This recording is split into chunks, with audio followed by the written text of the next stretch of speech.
Hi guys, John here, Common Sense Outdoors.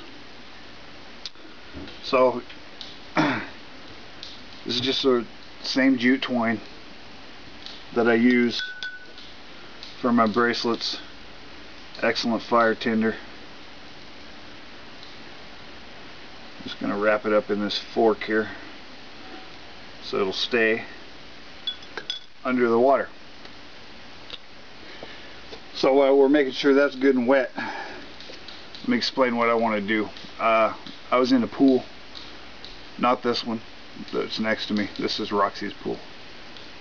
But while swimming, I was thinking about the fact that I've had some people ask me or make comments to me about whether or not I coat the jute twine in my bracelets with anything for waterproofing, which I don't.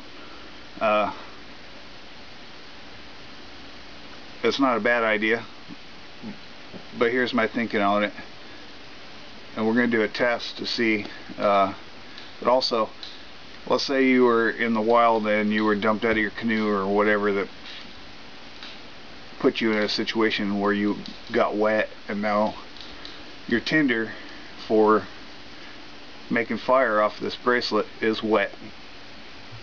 Well, depending on where you are in the situation, the weather conditions, you can still use the striker plate and the ferro rod with natural material such as inner cedar bark to start a fire if you can find some dry. But also, the test we're going to do, pretty sure this is soaked all the way through now. So let's say you got dumped out of your boat and you can't find a good tinder to catch a spark, and you still want to try to use this jute twine. All I'm going to do for starters is twist it up as tight as I can and try to wring out some of the water.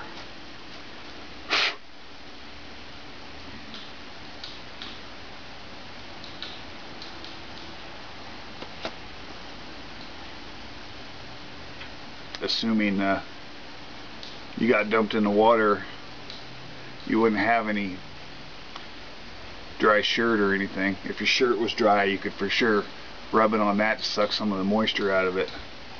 But I'm not even going to do that for this test. So now that I've wrung out what I can, I'm just going to start breaking it down.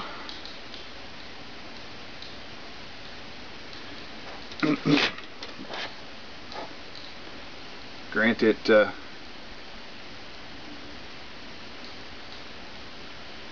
it's thoroughly wet. The more you break it down, separate the fibers, especially if you had a breeze or some wind, will help air dry it. The smaller you break it down, the faster it will dry out.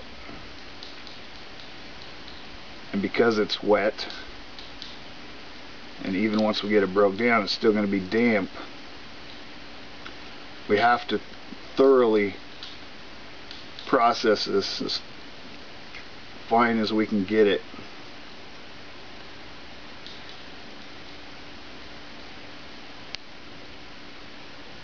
Now, if the situation that put you in the water and got you wet was falling through ice or some very cold scenario, this could pose a problem, because the longer it takes you to do this, the more likely you're going to slip into hypothermia. Your hands are going to start shaking. So it's not a great scenario for ice water conditions.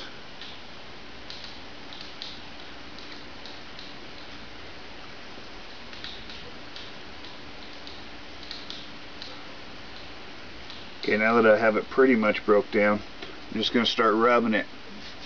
Roll it in my hand, pull it back apart, rubbing it between my fingers, breaking it down as fine as I can get it. Pinch and pull.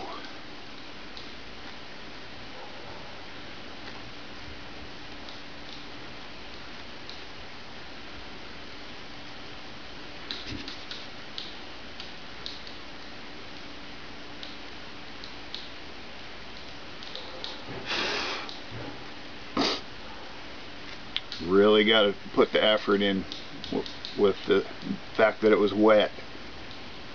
I could have, if it was dry, I could have thrown it down and got spark on it a long time ago. But because it was wet, I want it fluffed out as much as I can get it.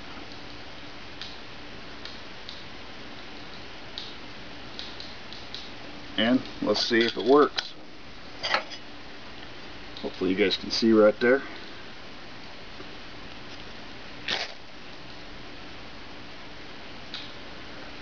Started to flame.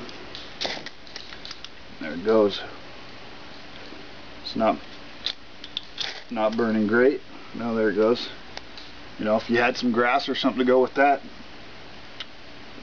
you're gonna still be able to start a fire, even though it was just wet minutes ago.